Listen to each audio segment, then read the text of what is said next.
Alam mo yung feeling na parang gusto mo na lang i-dilute lahat ng stress at problema mo sa buhay pero wala namang formula sa life.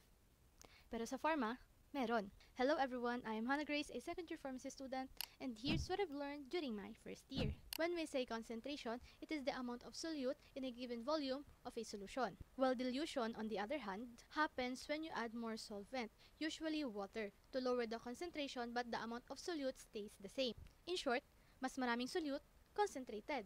Pag mas maraming solvent, diluted. Now, paano to sinusolve? So here's the list ng common methods paano nga ba sinusolve ang ganitong problems or paano siya ina-apply in lab settings. So first, we have the C1V1 is equals to C2V2 method. So ginagamit ito kapag pareho ang unit ng concentration, like percent or mg per ml or mg per L. So ilalagay mo lang C1, the original concentration, V1, the original volume. C2 is the desired concentration, and V2 is the final volume. Usually, ang purpose nito ay para ma-compute how much of a stock solution you need to prepare a weaker one. Next, meron tayong traditional method. So, this is solute-based.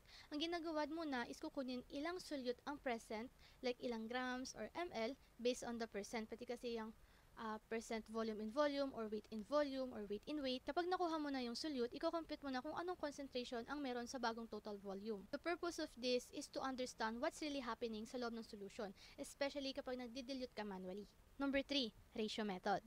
Ito yung ginagamit kapag ang binigay is something like 1:10 or 1:800. You treat it as parts, like 1 part of solute and 10 parts of solvent.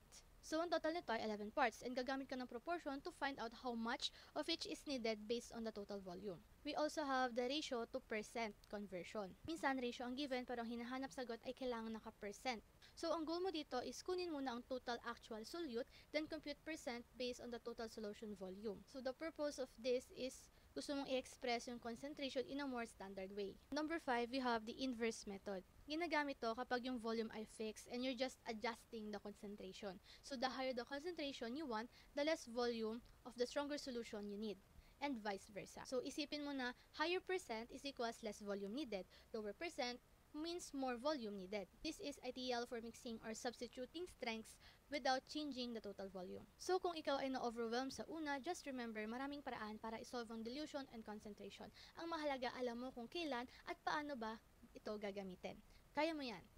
So, good luck, farmmates, in your upcoming first year journey. Kung gusto mo pang matuto, don't forget to follow me and see you on the next video. Bye!